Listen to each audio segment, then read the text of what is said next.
Hello and welcome back to The Inverted Castle, a Metroidvania enthusiast podcast. I'm everyone's favorite problematic uncle, Eric Fox, and joining me as always is a man who continues to associate with me despite the pleading of friends and family, Tom Blight.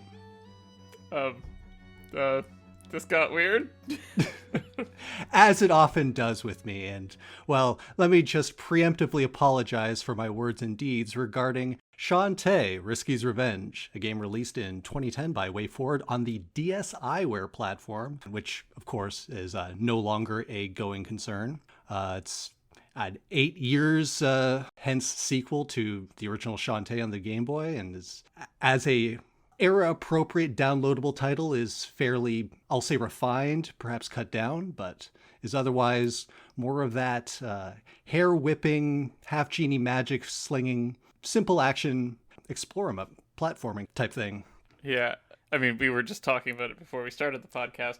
I thought this was a GBA game that would have come out, like, a couple years after the original, which was late Game Boy Color. Yeah. No, I am wrong. No. It took a while for them to be able to unfreeze Shantae for this one. And even then, like, to say it's a DS game is also not totally accurate. It's specifically a downloadable title. Like, this is 2 years after Braid, so this is still kind of a new concept for, like, real games. And considering what else was being released on the DSiWare platform, this might be among the best. It's not the 7th iteration of the My Notebook series, so, kudos to them. I have no idea what else was released on DSiWare. I went immediately to Cave Story, which was WiiWare? Or no, I'm getting... La Mulana was a WiiWare thing for their remake? So I think Cave Story was more or less a port on WiiWare. It got a more robust remake later, I think. La Mulana had the remake that was released on WiiWare and then elsewhere later. But yeah, both of those were freeware PC games first. This is still kind of the Wild West before Steam got absolutely flooded with Metroidvanias. Again, Braid was fairly new. Shadow Complex was notable because it was a Metroid-like game that wasn't like a weird kind of low-effort licensed game, like the apparently slew of Spider-Man games. Yeah, for some reason there's a bunch of superhero games. I mean, maybe there was a particular company that kept getting these licenses that we need to check out at some point. Because there's a couple Spider-Man games, and I think a Green Lantern one or something, and Hotel Transylvania. There's a weird era of portable Metroidvania licensed games. And I'm probably being a little judgmental here. I've not played them. Who knows? They could be hidden gems. But whoa, did you miss BlazBlue Super Melee Brawlers Battle Royale? I did, in fact, intentionally miss that one. I like BlazBlue as much as the next guy, but that simply did not appeal. It was not the 2D action I was looking for. I don't know. I just started looking at the list of DSiWare games, and it's like, I don't know. That one's kind of legit. Sure. I just remember listening to the Giant Bombcast and then the bespoke Nintendo Download Express for all of the hot new releases coming to Nintendo downloadable platforms. It was pretty dire. With the occasional legitimate release, but we're getting way off topic here. Shantae, then. Do you want to take a crack at what the story was, as I'm sure you've played it more recently than I? Yeah. I mean, there's not that much story to speak of. Shantae is the guardian of the city as we left her in the first game. Scuttletown. She's apparently doing a bad job of it, as Risky Boots comes, steals a lamp, announces her intention to break 3 magic seals, and then scurries off. Yeah, specifically it's the lamp that your Uncle Mimic found, and keeps vaguely warning you that, like, oh, there's some bad powers with this lamp. You can't let her do this. Get to the seals before she does. I may have screwed everything up Please, please fix my mistakes. Yeah. All of Shantae's friends are kind of rude and dismissive, and like I feel like she's getting too bad a rap for basically having everything dumped on her shoulders. The mayor's a piece of crap, sells the town to a guy called the Ammo Baron who just blows stuff up just because he's like, oh, this is running a town's too much trouble. Yeah. But yeah, that's like most of the story is just going from place to place and beating the dungeon, or in the case of the Ammo Baron, beating his battle tower, which is just a series of fights. You get your transformations again. This time, instead of having the spider and harpy, it's been replaced with just the mermaid form because there's some underwater sections. But monkey and elephant, still here, still fun. Yeah. I see. I don't know. I guess it's just like, technically, this game is smoother. Yes. But somehow it's like missing some of the heart from the first game. I don't know. Maybe. Right? It's a smoother game to play. The first game had some frustrating parts. Oh, yeah. Oh my god, that race. I don't know how I would have done that without save states if I were playing on an actual Game Boy Color. Yeah, this one doesn't really have many, like maybe one mini game, if you can call it that, but generally is a refined / pared down experience, depending on your perspective. But I don't know, I feel like calling the mermaid a transformation is actually a little charitable. Yeah, it's just the swimming mode. Yeah, I mean, I guess. Yeah, theoretically you could use it on land, but it offers no benefit, so in fact it's a huge deterrent, so you just wouldn't. But basically what you're saying is that like there's less depth here maybe in terms of like there's only the one town, right? So yeah. In the first game, you had the zombie village and the bandit village, the sand village. In this one, there's only really the one town, which technically the NPCs start saying different things as you progress through the game, but mostly never changes. Most of the story beats are very, functional. Yeah. It's like they'll just point you to the next objective. There's a bit of humor in the dialogue, I'd say. There's a bit of charm, and there's not like so much of it that it gets boring for me, but yeah, I guess I can say like this is definitely a smaller game. It was intended to be a downloadable title. I think like 1,200 Wii points or DSi points, whatever, $15 Canadian. Yeah, I guess it's like, is it smaller because that's actually a limitation they had to deal with DSiWare? I assume that was just how it was scoped as a downloadable title when they're pitching it for development. But I don't know, like I guess I remember more of the frustration of the original Shantae, like the getting around to all the different points. Like it just seemed a bit too big for the experience that was on offer. So I kind of appreciated the more tight design of the world in this one. Although it does have a map. The map is among the most ass maps that exist. It's fine. It's functional. I'm kind of curious what the map looked like in the original DSiWare. I assume that all of the things that look kind of PDF are things that were added in the remake. So I looked this up, and as a now like orphaned, like you cannot download this game legitimately on a DSi anymore, so it's kind of hard to find footage. As far as I can tell, the map is more or less the same. The bottom screen would either be inventory or the map. You could swap between the two, but I think the map is the same. What changed is the warp system. So in this game, you unlock a warp point. You can go from one warp point to any other warp point. In the original, they were paired, so you could flip-flop between two. But if you want to go from one side of the map to the other, it would be a chain. As far as I can tell, again, like I'm looking at really, really old past video or a long play and trying to scrub through to see if they ever used the map or anything like that. And yeah, some perfunctory research was done. Take this with monstrous grains of salt. Fair. I don't know. It's just, it didn't hook me. I don't know. You love friction. I do. But there just basically wasn't any. Yeah, that's what I'll say is that comparing this to the first game, I'm kind of on even keel for, well, it didn't annoy me as much, but it didn't like make as big of an impression. Honestly, the one thing I can point to and say like the most memorable thing is a certain character's name, which was Abner Cadaver, the zombie brother. I don't know why, but that name just hit me so good. It's a pretty good pun. Especially when compared to the other brother named Poe, which is, oh yeah, Edgar Allan, I guess, or Roddy Tops, which I only vaguely kind of understand. No. But Abner Cadaver, that one just, I was not expecting an all-timer. I'm pretty sure I just wrote that down in all caps, and that was one of the only notes I took throughout the entire game. So yeah, like not a lot's really standing out here. Fair. Like it's a game that I 100% in 4.5 hours, 5. Yeah. There's some unhinged dialogue from some of the townspeople. Oh yeah? Right? Like the kid who talks about how his dad convinced his mom to dress up as Risky Boots, but he's not supposed to tell anybody about it. That's so, yeah. This game is also like weirdly horny in very specific ways, mostly from character designs that doesn't feel diegetic. Yeah.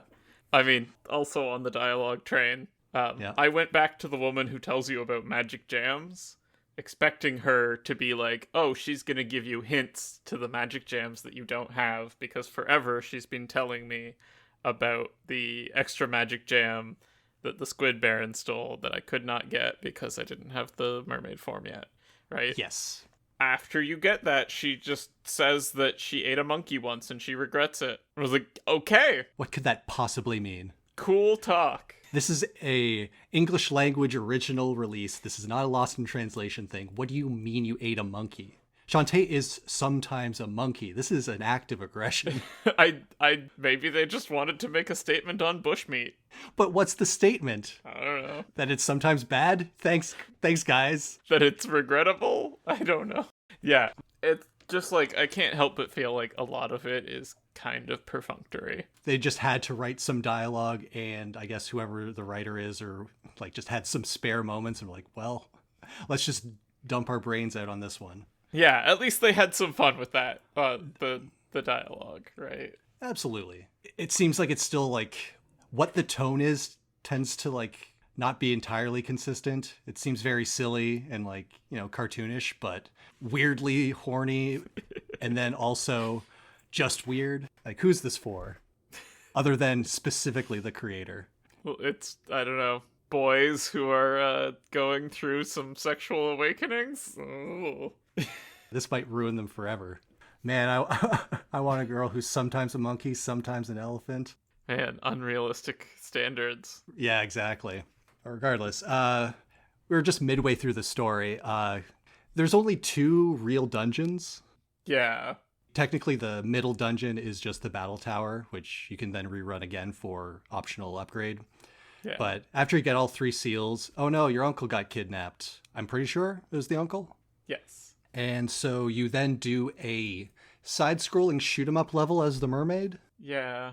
Yeah, that's basically like, it was a fine time for about half of it, but then it just kind of kept going on and didn't get any harder. Oh yeah, it was way too long and way too easy to just strafe the screen and basically not have to deal with anything. Yeah, like you're not really in danger. There is an achievement for killing all of the enemies, like not letting any of them escape, so that's a thing to aim for, but it's not like it tells you that beforehand, so you might just kind of like brain off and start sweeping. I did find it funny that there's a warp point both before and after it. Yeah. Can you redo it? I didn't actually try. I did not try either. I did not want to find out. Did not interest me one way or the other. But anyway, after that, you find Risky. You exchange your seals for the life of your Uncle Mimic. I think there's some shenanigans with the zombie trio as well. I think they're the ones who kidnapped him in the first place. Yeah.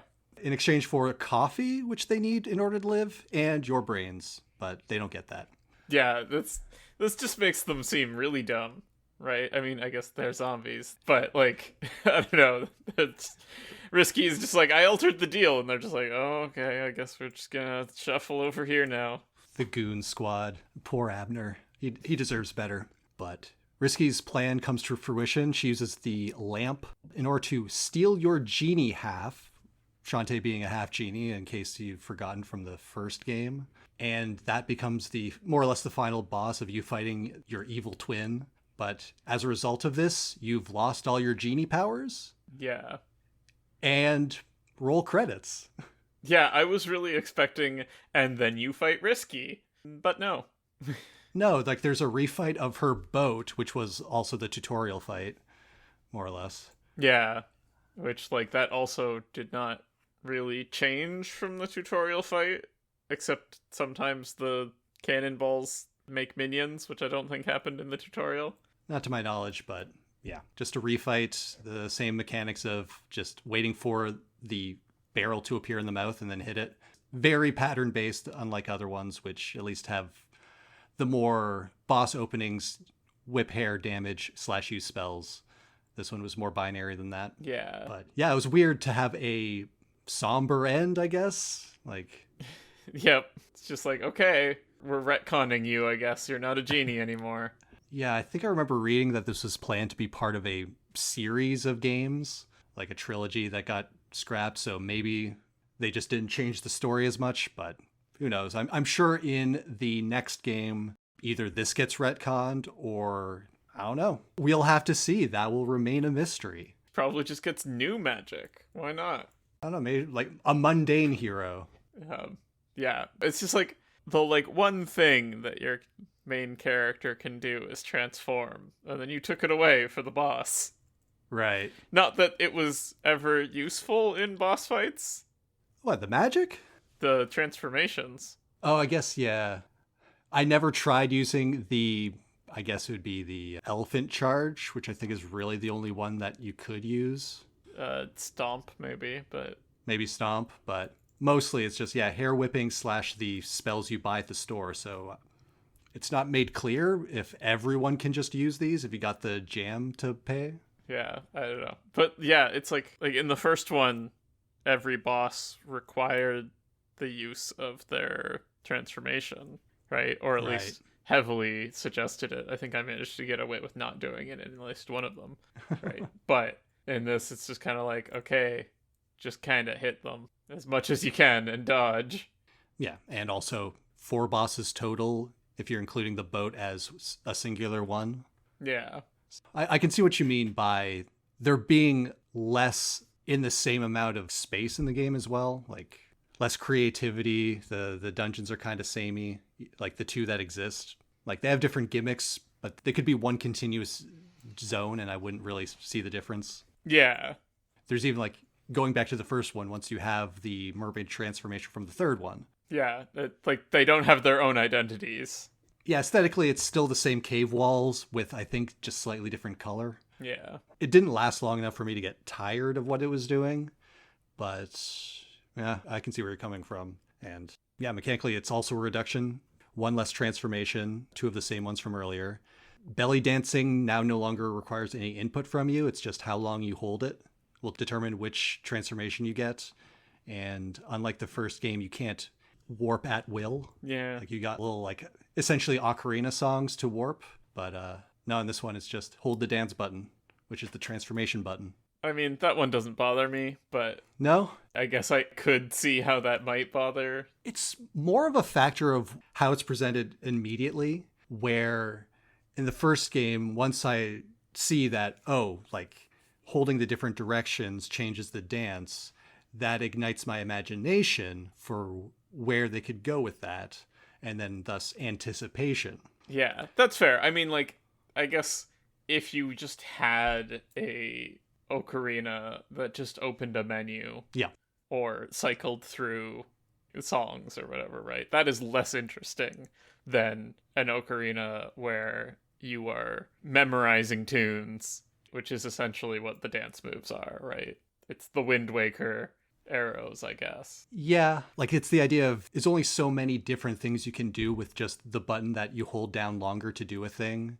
And if you have a more complex interaction with it, the ocarina does like 12 different songs, plus you can go to the scarecrow to make your own, which has its own whole mechanic going on with it to summon them at hookshot places. Yeah. Before the game is solved in your mind, how much does it present the possibility space in front of you? Yeah.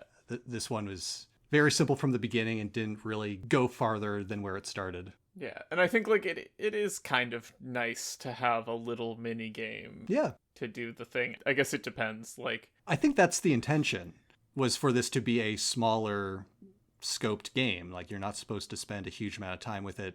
Again, this is also before the huge indie takeover where we just get flooded with these games. So I think there was a market.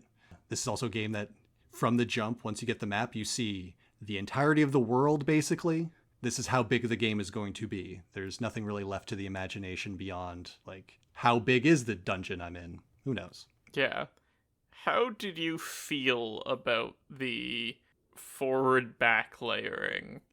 I basically don't care. It did not wow me as a technical thing. It kind of gets annoying to find, like, when you're in the, say, forest area, which is the largest cluster of these, like, you're basically jumping into the background layer, but like there's 5 in a row. So there's like 5 layers of horizontally scrolling forest zones. Keeping track of what layer you has the thing you want, slash, okay, well, this one jumps forward, so I need to keep going and find the one that goes backward. Yeah, it was very annoying. I don't think the juice was worth the squeeze on this one, guys. Yeah, I mean, I also have a feeling they didn't believe that strongly in that, and that's why it's only in that one zone and the town. Yeah. I don't know why you did this way, but okay. I guess you were trying something out, maybe?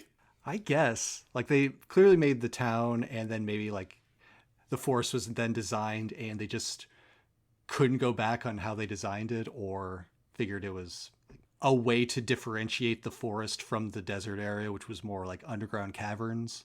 Yeah, I mean, I guess there is also the other side past the dungeon to get to the one girl's house. But yeah, that's it. Yeah, basically. I mean, there's not that much to this world.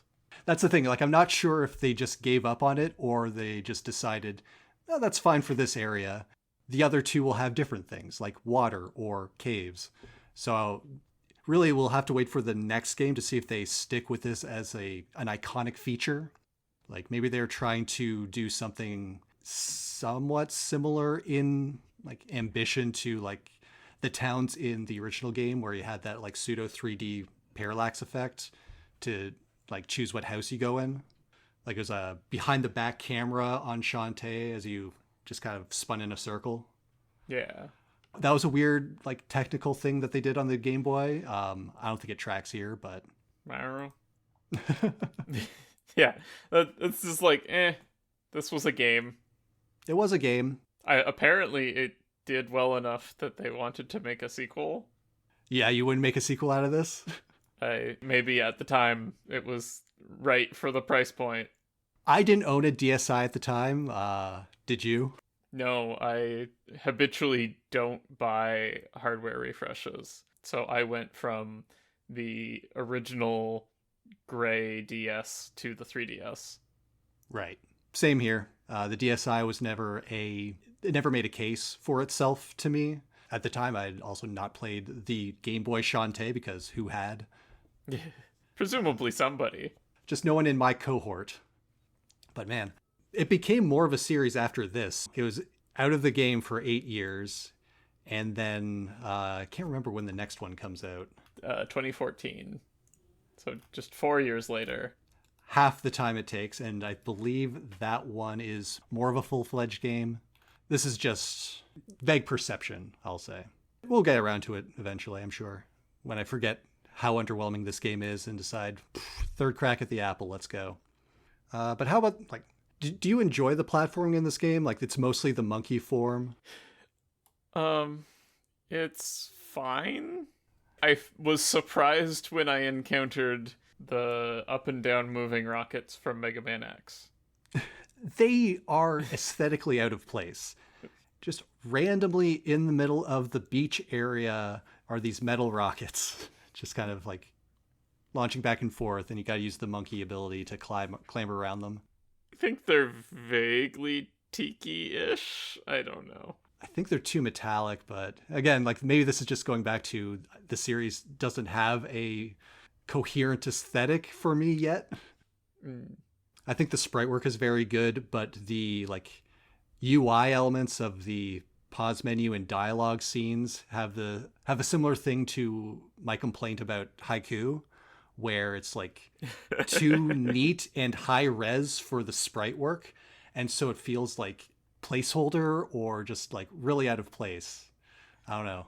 I suppose that doesn't really bother me, and I just assumed that that was remake stuff.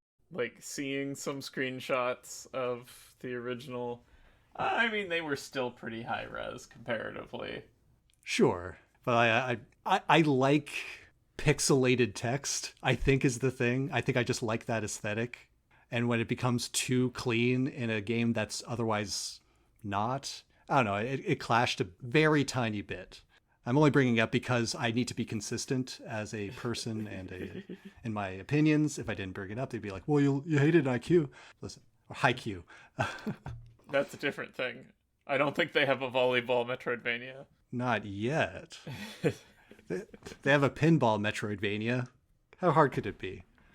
That's fair. But yeah, like even looking at the original items menu, it's like this is not a UI that looks like it belongs with the top half. Right. And then the remakes pause menus really don't look like they belong in the game. I don't know.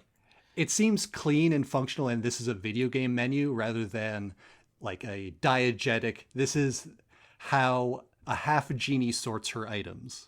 Yeah, it's kind of almost budget Kingdom Hearts to me for some reason. Huh.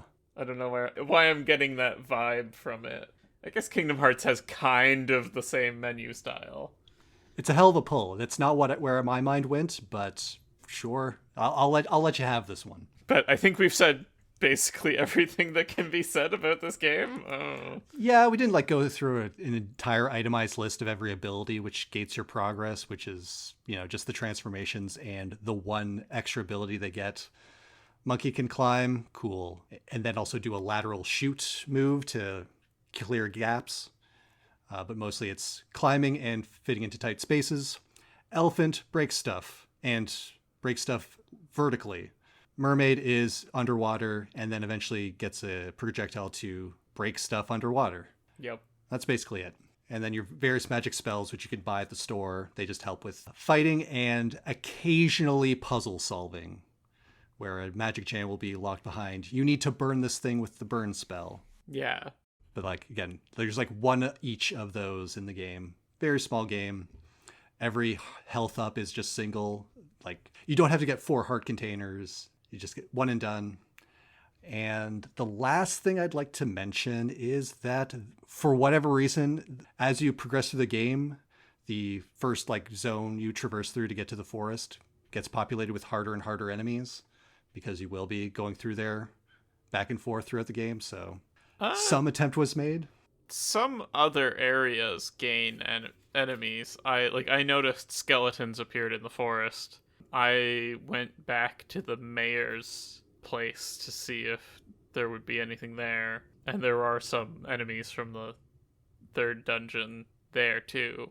Oh, okay. So things changed a little bit in ways that did not really matter, but because of the locations of the warps, the first is the one that you're going to be going through. There's no warp in town, so you got to go to the first area first.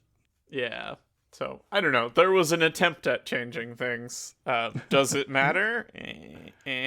It's better that it happened than it didn't. The effect is small, but the effect is there. I noticed it. Not enough to remember all of the instances, obviously, but outside of that, I don't have many more opinions to share. Yeah. So instead, why don't we compare our opinions against our past on our stack rank? All right. I'm looking at Kirby and the Amazing Mirror, another game in a series that I think is better than the game. Wow. And trying to decide if I want to put it above or below Kirby and the Amazing Mirror. So you got the original Metroid above that. Yeah. Are you comfortable? I'm just double checking. I mean, the other thing is I am tempted to go 2 steps down and say Owlboy was better than this. Honestly? In that it made me feel things. Yeah. Mostly that there were too many stealth segments, but... Correct. Artistically, it has a lot going for it. I think mechanically, it's... for being such a short game, was a bit... didn't quite cohere. This one at least has little enough going for it that kind of nails the simple platforming. Yeah, I think I'm gonna put it under Boy. Why not? Okay. I don't hate that. I disagree, as you'll see in a minute. But yeah, your new number 53, just above the Banjo-Tooie field of shame. Shantae, Risky's Revenge. It didn't make me feel things. Shantae is also down there. It's at 49. Oh yeah. You didn't really like that game, but apparently you like Shantae more than this one, whereas I think I'm flip-flopped. Yeah. Because I'm looking at Shantae, which is 44 for me, and I think, as you said, definitely more friction in that one. There still wasn't enough to enjoy in the original Shantae in my memory of it. Like, really, what I remember about it is a lot of kind of aimlessness and mini games I didn't care for, whereas this one got in and got out. It's kind of a balancing act. But what I can't do is put it above Aquaria, which is probably among the worst games I've played just to play. But man, is it unlike anything else. Like, I've got both the Castlevania on DS clustered right above Aquaria, and then below it, the Shantae games clustered. But yeah, new number 44, just above Shantae, is Risky's Revenge. Yeah, I feel like that's mean to the Castlevania games. Yeah, probably. I still think they're better than this, but, True. It's close, and once we get above that, we get into games like, well, Metroid Prime notwithstanding, Pampus and Celine, Fusion, games I legitimately enjoy all the way through.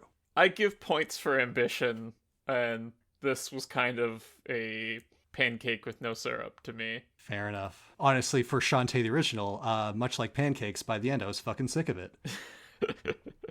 Thank you, Mitch Hedberg. But didn't it feel good to be done with it? Listen, it's not always the case that a game being mean to me makes me like it. But regardless, Tom, hey, do you have a new torture device for me to whet my appetite? Yeah, I mean, it's a little slow for the hype, but I was thinking we would do Mio, Memories in Orbit. Oh, this was a pretty recent release last... Yeah, I want to say January or February? We're back in the new releases calendar, vaguely. Yeah, end of January. So we totally could have done this for February's game. But we didn't. And now you've also left it to me to find old-ass games to complement them. Or maybe we'll see. Oh, I mean, didn't we do 2 old games? This was a mid-game. Yeah, we did Milan's Secret Castle. That is the old-ass game. Yeah, that was like 15 years before this one came out. And this one came out 15 years ago, so I'd say it's right in the middle. Actually, no. Way more than that, 25 years. Whew. Milan's is old, dude. Yep. I mean, it's older than us. And we're no spring chickens anymore.